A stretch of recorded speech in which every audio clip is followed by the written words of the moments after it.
কাজের জন্য সারাক্ষণই আমার হাত নিষ্পিস করতে থাকে, আর যেখানে যাই সবাই আমাকে সার্ভ করতে বলে, আর সার্ভ করার জন্য আমার হাত রেডি। আসসালামু আলাইকুম সবাইকে। বিকালবেলা আমি আর আমার ছেলে বাহিরে বের হয়েছি। আজকে কিচ্ছু খরচ করবে না, হাতে টাকা নেই, এজন্য চারদিকে সব কিছু চোখ দিয়ে দেখছি আর চোখ দিয়েই খেয়ে নিচ্ছি। তো হাঁটতে হাঁটতে কিছু সময় পরে আমার ননদদের সাথে দেখা হয়ে গেল। ননদদের সাথে দেখা হইতে হইতে সাথে আবার ছিল ননদের বান্ধবী, তাদেরও 2 বাচ্চা। এখন বাচ্চারা যেহেতু দেখা হয়ে গেল, মায়েদের মত চেঞ্জ হয়ে গেল। সন্ধ্যার সময় বাচ্চাদেরকে কিছু নাস্তা করাবো আর আমরা নিজেরাও কিছু খেয়ে নিব বা চা খেয়ে নিব। এই তো ওদের কিনে ঠেলতে ঠেলতে দেখেন রেস্টুরেন্টে চলে আসছে। কি অবস্থা, এখানে এসে ওরা মারামারি ধরাধরি শুরু করে দিয়েছে।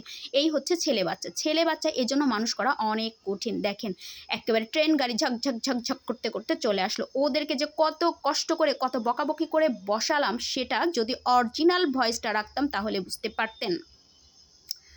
এজন্যই বলা হয় যে ছেলে মানুষ করা কষ্টের, আর মেয়ে মানুষ করা অত কষ্টের নয়, আরামে। মেয়েরা আদর নিতে জানে, কারণ মেয়েরা গুড গার্ল, আর ছেলেরা নটি বয়, কারণ ওরা উঠতে মার বসতে মার। এজন্য ছেলে মানুষ করা কষ্ট, বলেছিলাম কথাটা আমি আর একটা ভিডিওতে। তো বসার পরে সবাই কি খাবে এটা নিয়ে একটা আলোচনা চলছে। এখন সবাই আমার উপরে চাপিয়ে দিল যে ভাবি কি খাওয়া হবে। তো আমি ভাবি কিন্তু প্রচণ্ড হিসাবি, কারণ আমি হিসাব ছাড়া চলি না, তবে আমি কিন্তু কিপটা নই, হিসাবই। তো বললাম আমার ছেলে পুরি আর ডাল খেতে পছন্দ করে, এটা উপস্থাপন করলাম যাতে সব বাচ্চাগুলো সেম খায়। তো 3 বাচ্চার জন্য পুরি আর ডালের অর্ডার দেওয়া হলো, আর আমাদের জন্য দুধ চা। আর আমার ননদের বান্ধবী সে লাল চা খাবে, তার জন্য লাল চায়ের অর্ডার দেওয়া হয়েছে। আমি এই প্রিন্স রেস্টুরেন্টে আসলে দুধ চাই খাই, কারণ এখানকার দুধ চাটা এত মজা হয়, 1-1.5 ঘন্টা মুখে একদম ঘন হয়ে লেগে থাকবে। ওয়াও, এটা হচ্ছে আমার ননদের বান্ধবী।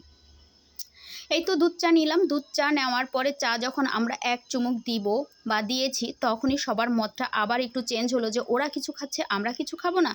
আরে বাবা, কিছু খাওয়া লাগবে না, চাটা খেলেই হবে, আর টাকা খরচ করা লাগবে না। উফ, শুনবেই না। আচ্ছা ঠিক আছে বাবা, এখন অল্পের উপর দিয়ে কী করা যায়, তে বুন্দিয়া আর ঝুড়ি। তো এদিকে সবার টিস্যু লাগবে, আমি টিস্যু নিলাম। টিস্যু নিয়ে সবাইকে এই তো টিস্যু দিয়ে দিলাম। তারপরে ওইটারকে ডাকা হলো যে আমাদের জন্য বুন্দিয়া আর দেওয়ার জন্য, ঝুড়ি দেওয়ার জন্য। এই তো বুন্দিয়া আর ঝুড়ি দিয়ে গেল। এটাও এখন আমাকে ভাগ করে দিতে হবে। ঠিক আছে, যার যার পিরিজে আমি একটু তুলে দিলাম। 4 জনের পিরিজে আমি নিয়ে নিলাম। আমি বললাম যে আমি খাবো না, শুধু আমি চাই খাবো। তারপরে ওরা আমাকে ছাড়লো না, তাই আমি একটু নিয়ে জাস্ট টেস্ট করব। তো আমি বুন্দিয়াটা নিলাম, নিয়ে আমি 1-2 চামচ বুন্দিয়া খাবো।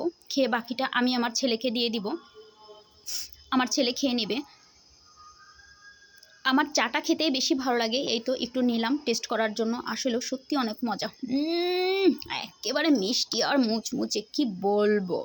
তো আমরা খাওয়া দাওয়া করে রেস্টুরেন্টের কাউন্টারে বিল পেমেন্ট করে এই তো আমরা বের হয়ে গেছি। এখন সবাই যে যার বাসায় যাব প্ল্যান করছি। তো বের হয়ে আসার পথে আবার আমার ননদের স্বামী মেয়ে, তার সাথে দেখা হয়ে গেল। তো ওদের সাথে বিদায় নিয়ে আমরা এখন সত্যি বাসায় চলে যাচ্ছি। বন্ধুরা ভালো থাকবেন, আল্লাহ হাফেজ।